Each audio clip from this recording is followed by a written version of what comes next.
Olá, o Sindepress Entrevista de hoje vai falar com Vânia Ferrari. Ela é consultora, palestrante e escritora da empresa Pensamentos Transformadores. Nós vamos falar hoje sobre gestão de pessoas em tempo de crise.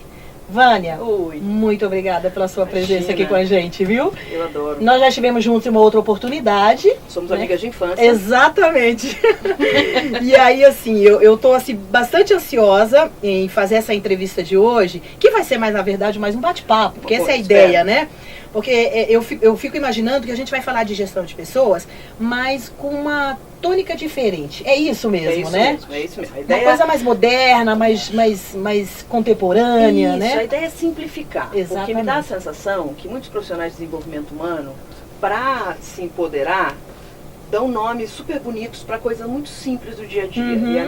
E o meu trabalho é justamente desmistificar. É desfazer isso, na verdade, né? Exatamente. Mas antes da gente entrar nesse tema específico, eu queria que você falasse aqui um pouquinho, para quem está nos assistindo hoje, sua carreira, né? Porque eu sei que você era do mundo corporativo e ficou durante muitos anos, né? E depois de muito tempo você mudou radicalmente. Conta um pouquinho sobre essa transformação. Tá legal. Bom, eu comecei a trabalhar com 16 anos, tô com 46, então foram 30 anos nas mais diferentes marcas. Então, eu trabalhei no Colégio Objetivo, trabalhei no Banco Sudameris, trabalhei na IBM, trabalhei na GE, trabalhei na Vivo, trabalhei com o Ricardo Semler durante um ano, estruturando junto com ele uma ONG chamada Lumiar. Eu era um pedaço pequeno dessa história, mas aproveitei a beça, porque o Ricardo essa oportunidade, né? E esqueci. Sim, fui diretora de operações e finanças de 2 agências de publicidade. Trabalhei numa consultoria de reposicionamento de marca. Então fiquei aí nos últimos 28 anos como executiva de empresas, nas mais diferentes áreas: comunicação, exatamente, isso que eu te perguntar. Melhoria contínua, processos, projetos, fiz a intranet da Vivo. Enfim, o desafio que me davam, se eu tinha competência técnica para fazer, eu fazia. Se eu não tinha competência técnica, eu ia buscar para poder fazer.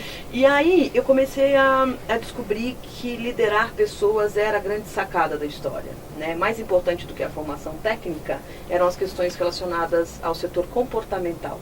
As pessoas são demitidas muito mais por questões de relacionamento e muito menos por questões técnicas. E eu falei, aqui tem uma coisa. Eu fui fazer um MBA em gestão de pessoas. Eu já tinha feito administração, já tinha feito que era a sua formação anterior. Era a minha formação. E eu fui fazer um MBA em gestão de pessoas. E aí me apaixonei completamente. Portanto, abri a minha empresa, que chama Pensamentos Transformadores, na área de treinamento e desenvolvimento. Então, essa é a minha história. Maravilha, muito bom. Essa mudança para você foi sofrida? Ou não? Isso não foi. Você já estava maduro o suficiente para mudar sua carreira? Ela não foi sofrida, ela foi muito pensada. Foi planejada. Inclusive na cadeira de terapia, assim. Sim. Faço terapia há muitos anos. Quem não faz, pelo amor de Deus, recomendo. Senão você eu ia leva para a empresa todas as suas frustrações. Nenhum problema em dizer isso, pelo né? Pelo amor de Deus. Inclusive pensando nesse planejamento, eu sabia que eu queria escrever livro, que eu tinha material para escrever livro, eu sabia que eu tinha conteúdo para dar treinamento e eu sabia que eu tinha facilidade em fazer isso.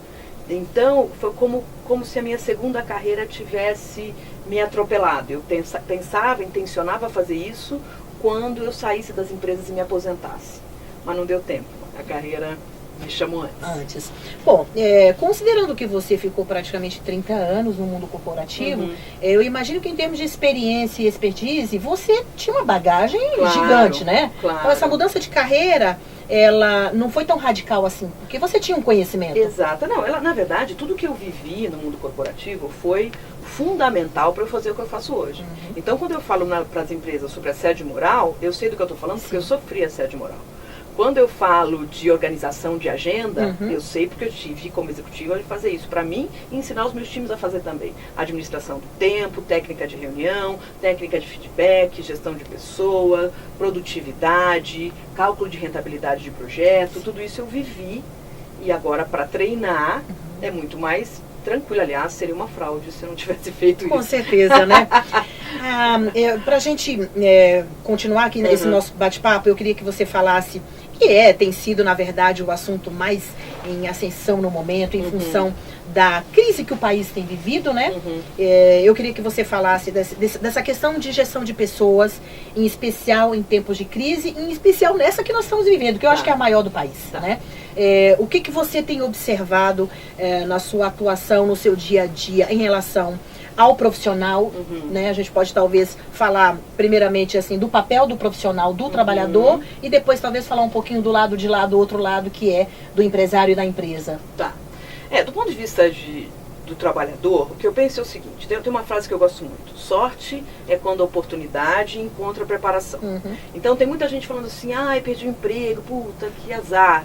Não foi azar, né? A gente está vivendo uma situação em que a gente tem menos vaga na empresa, e na hora de eu desligar, eu não vou desligar a pessoa melhor preparada, aquela que me traz mais rentabilidade, mais satisfação de cliente, reduz o churn, aumenta o valor das ações. Na hora de eu desligar, eu vou desligar uma pessoa com quem eu tenha problemas comportamentais e com quem eu tenha questões relacionadas à produtividade. É uma empresa, gente, então tem que dar dinheiro. Então as empresas acabam desligando aquelas pessoas menos preparadas. Aí você vai me dizer, puxa, mas tem um monte de gente super preparada que está desempregada. E aí é outra vertente, porque eu acredito que o profissional do século XXI, ele é bom e bom. Ele é bom tecnicamente, ele tem bom coração. Então eu tenho que ser irrepreensível na execução do meu trabalho e, ao mesmo tempo, eu tenho que ser uma pessoa generosa com os outros, né? E aí, se você ao longo da sua carreira, quando estava tudo bem, quando o Brasil estava agora em 2008 com bombando, super PIB, exatamente, dando todos super os bem, índices, né? A gente com moral, o Cristo Redentor na capa da Times como um foguete, blá blá blá, era nessa hora que você tinha que cuidar da sua carreira. É nessa hora que você tinha que fazer desenvolver boas relações com as pessoas, é nessa hora que você tem que cuidar do seu networking, é nessa hora que você tem que estudar, é nessa hora que você tem que se cercar de pessoas que você ajude mais do que é ajudado. Aí a gente teve esse declínio.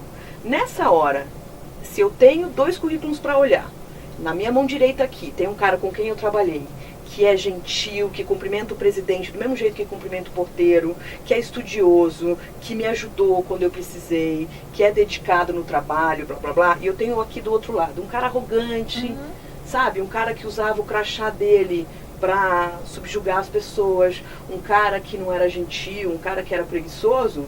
Bicho, eu vou ajudar esse cara aqui, né? Então eu recebo muitos currículos, por exemplo, que as pessoas me veem andando pelas empresas. Número 1, eu não indico quem eu não conheço, só posso recomendar as pessoas com quem eu trabalhei. Sim. Número 2, das pessoas com quem eu trabalhei, eu só vou recomendar aquelas que eu sei que eu não vou pôr o meu nome em risco. Porque a única coisa que meu pai e minha mãe me deixaram é o meu nome e meu sobrenome. Então, na hora da crise, esse é o valor que eu tenho, quem eu sou. Né? Então eu não sou a Vânia da Vivo, eu não sou a Vânia da OL, eu não sou a Vânia que trabalhou com o Ricardo Semler, eu sou a Vânia Ferrari, aquela que você conheceu, que estava com você na alegria e na tristeza, na saúde e na doença, até que o desemprego nos separe. Exatamente, né? Ô Vânia, e como esse é um perfil do trabalhador brasileiro, por exemplo? Essa coisa de não se preocupar nunca em deixar a carreira estruturada, isso é comum no brasileiro, né? Ou não, eu não sei se você tem alguma experiência de estudar o perfil de brasileiros de trabalhadores de outro país. Então, eu estive no Vale do Silício e entrevistei brasileiros e brasileiras que trabalharam em empresas como Apple, Google, Facebook. Conheci um executivo da Netflix, brilhante. Todos esses brasileiros tinham em comum essa característica. Pessoas dedicadas, estudiosas, gente boníssima, que cuidavam da vida pessoal com o mesmo zelo que cuidavam da vida profissional. Então, no Vale do Silício, por exemplo, é muito comum 5 horas o cara largar a caneta, né? A não ser que ele esteja metido num projeto super confidencial, com prazo blá, blá, blá, esse cara vai abrir uma exceção. Mas, na grande maioria, pelo menos as que eu entrevistei, o cara larga a caneta e vai fazer happy hour, ele vai jantar com a família, vai cuidar do seu hobby, vai fazer um esporte. É certo que o cara chega no trabalho às 8 horas da manhã também. E é certo também que durante o dia você não vai ver esse cara tomando cafezinho de 2 horas, almoçando em 3 horas e 45 minutos, batendo papinho ali, batendo papinho aqui. O cara vai estar produzindo, ele vai, né? foco, focado. Então, assim, hoje um americano trabalha por 4 brasileiros. Essa é uma estatística assustadora e real. E real e atual.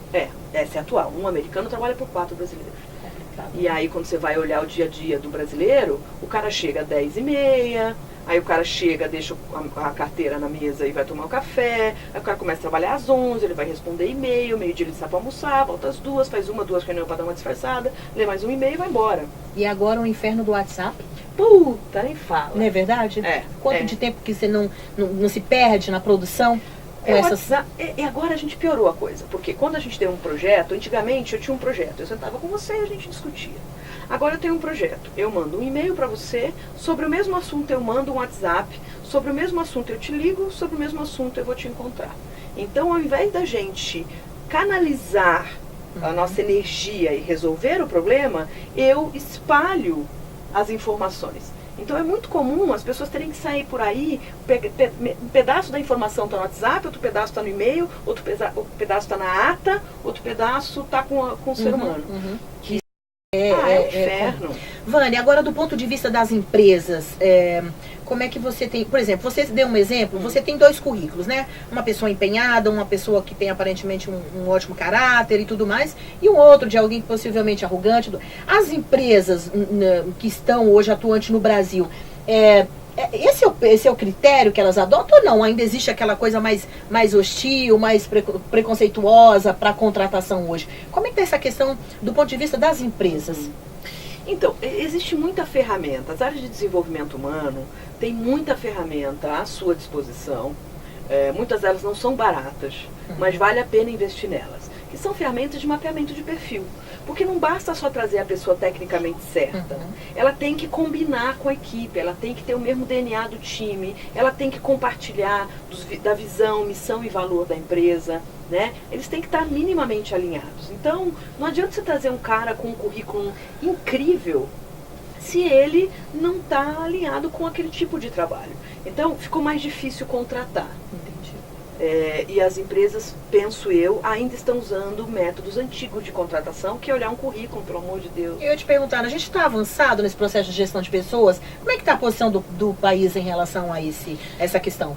Gestão de pessoas, a gente melhorou muito, né? Então, eu, por exemplo, que sou dessa área de treinamento e desenvolvimento, nunca trabalhei tanto na minha vida. Sim. Né? E isso você atribui... Maravilhoso. Eu atribuo às empresas terem percebido que treinar é uma oportunidade. Tem até uma piadinha no mundo corporativo que as pessoas falam assim: e se a gente treinar e a pessoa for embora? E a resposta é: e se você não treinar e ela ficar na empresa? Pior ainda, né? 1000 vezes pior. Então a gente tem que treinar a pessoa, mesmo correndo o risco dela ir embora, porque o contrário disso é eu ter gente despreparada hoje, ocupando posições de destaque da empresa. E muito psicopata, né? Muita gente dodói da cabeça na alta administração. Muita gente dodói. É isso mesmo. Vânia, eu vou fazer aqui um intervalo rapidinho e a gente continua com esse assunto nos nossos próximos 10 minutos. Combinado. Nós vamos para o intervalo e voltamos já já.